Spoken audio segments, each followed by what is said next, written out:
Hello, everybody.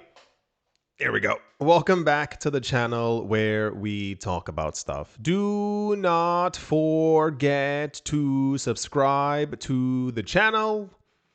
If you haven't already done so, there's a brand new video on the channel basically all the time. That's just how it actually works. We are in a bit of a pickle, but the pickle is sweet. I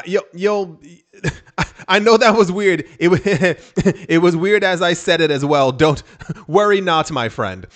So the news that we're getting now is that the Fed might lower interest rates again. Got it? Well, that's the current thing. People are expecting that we are going to see additional rate drops this year. How many? Question mark. That's not a question mark. But we don't have the actual number. For some reason, and I still haven't figured this out. This also happened a couple of days ago. Like 4 or 5 days ago, like really recently as well. The idea of the initial Fed rate drop was seen as quite negative. And that was mainly, I know someone was, why? That was mainly because of current U.S. economic policies, de-dollarization, and the Fed stabilizing interest rates was kind of seen as like one of the last barriers before the economy topples. On top of that, this thing is kind of washed together with this idea that if the Fed continues to take these current actions that seem lightly applicable because of current circumstances around the world, the U.S.'s economy isn't looking too hot, and therefore other economies around the world, they're also not doing too, they're actually kind of cold. So if the US dollar doesn't look good, other fiat currencies don't look good. There's always been like an idea that Bitcoin would thrive in these times. And this is, I think, one of the weirdest parts that I've been seeing. It's because of the amount of billionaires who pop out of the woodworks at situations like this to talk about basically how amazing Bitcoin is. You'll see exactly what I'm talking about. First part, someone by the name, and I can't read the last name, someone by the name of Balaji, his last name is Srinivasan, I assume that's correct. Apparently was recently in the news talking about that the Fed has made a major mistake, and that it says when Bitcoin wins, it ends the Fed. When Bitcoin wins, the Fed loses control. The idea kind of being, years ago, we had a number of countries, actually, not even companies. These were countries who were looking into Bitcoin to see if Bitcoin could replace the US dollar or could replace fiat currency as a whole. The answer was always no, until around 2022, when a couple of think tanks came together and they said, if Bitcoin and crypto continue growing, at some point it will be large enough to kind of like eat fiat currencies. And if we keep seeing this devaluation of fiat currencies, the US dollar losing a tremendous amount of value this year, it causes people to swing into crypto. People swinging into crypto causes prices to rise. Crypto prices rise is because people are leaving fiat. Fiat continues to devalue itself. More people throw their money into fiat. It's kind of a loop that just goes in this direction. So apparently, we are currently at the point where, according to these people, the Fed is going to have to switch up their policy dramatically and stop printing money in general, which isn't going to not happen, or Bitcoin's going to take over. That then became, for some reason, Ray Dalio. Ray Dalio, it says the founder of Bridgewater Associates. He's also one of the billionaire, mega rich hedge fund investors who announced their move into crypto relatively recently.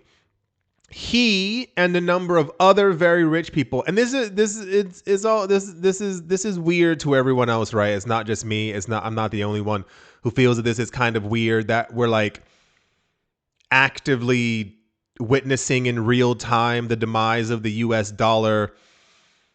Companies, BlackRock, buying billions of dollars worth of Bitcoin and not the US dollar and not US bonds and not US stocks. They're putting that money into Bitcoin, and then all these billionaires are now backing Bitcoin as like the alternative. For those of you who don't know why it's weird, it's because like 4 years ago that wasn't the case. And then every time before that also wasn't the case. Everyone just kind of loves Bitcoin out of nowhere right now. I'm not really sure exactly what's going on.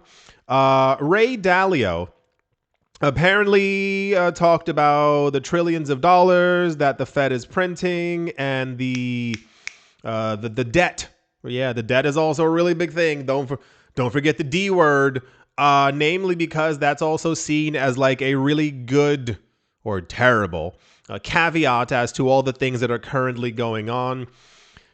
He said that apparently the $9 trillion that we need to roll over the debt are squeezing. Others are spending. He said the more this happens, the closer the economy is to having what he calls a debt-induced economic heart problem. According to Dalio, the Federal Reserve will spend about $7 trillion and take in only $5 trillion, which increases the debt by another $2 trillion.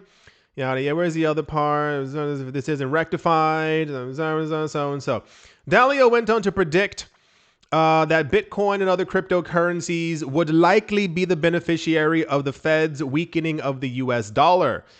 He said, and I quote, "Crypto is now an alternative currency that has a limited supply. So all things being equal, if the supply of the dollar rises or demand for it falls, as we've been seeing in the recent future, and that's probably going to continue for the next couple of years, that would more likely make crypto an alternative currency." And then he goes to talk about other currency periods, basically equating that what we're seeing now is he's kind of referring to it like 1971 when the US left the gold standard.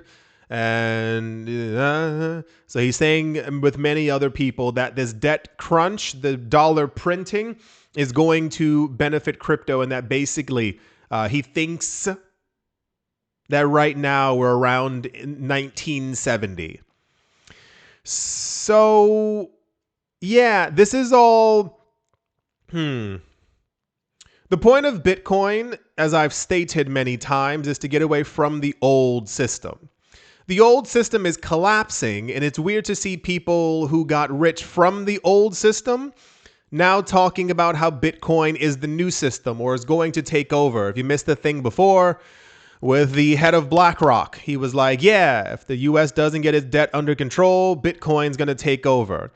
And then he was like, Bitcoin's market cap is going to surpass all of the US real estate. And then this other billionaire was like, yeah, if this doesn't get under control in 3.5 years, Bitcoin's price is going to be $2 million. And it's terrifying, but also interesting. As I previously said, and if you don't understand the word terrifying, we had another news story 10 days ago, somewhere around there. Another analyst said that, he thinks that we're going to get to $1 million Bitcoin. Got it. But he said this would entail that literally the old system has kind of like crumbles. Like it's no longer like seeing cracks in the pavement. It's like whole portions of the pavement just aren't there. Like you cannot walk forward anymore. This would literally mean that, Bitcoin has a $10-12 trillion market cap. That means that all that money has moved from other sources into Bitcoin and the cryptocurrency market nearly exclusively. So It's weird to see this acceptance of Bitcoin by these people who years ago, not just Ray Dalio, but in general, people who hated Bitcoin, did not like it, all talk about that Bitcoin's like the new economic champion of the world. And then to see the actual fiat currencies not doing too hot. And it does make me wonder where we're going to be in less than 5 years and what prices are going to look like. This is also on Forbes, by the way. So as I stated many other times, these articles on Forbes are for like rich people. They're not for like normal people. So a lot of times this is like a form of signaling.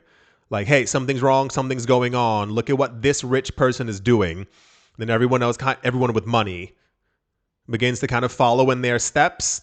But all the billionaires seem to love Bitcoin, and the accumulation by the ETFs continues to happen, and these companies continue to buy up huge swaths of Bitcoin and Ethereum seemingly every single day. So yeah, we've also been getting a lot of price predictions recently.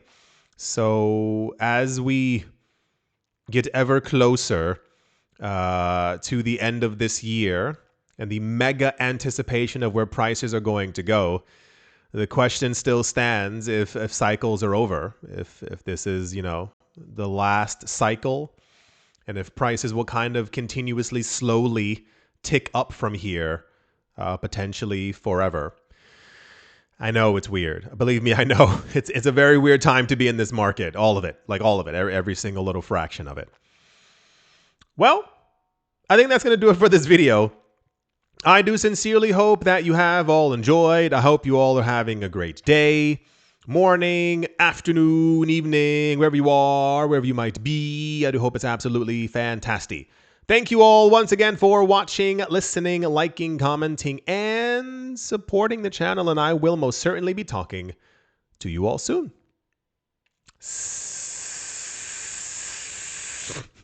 See you.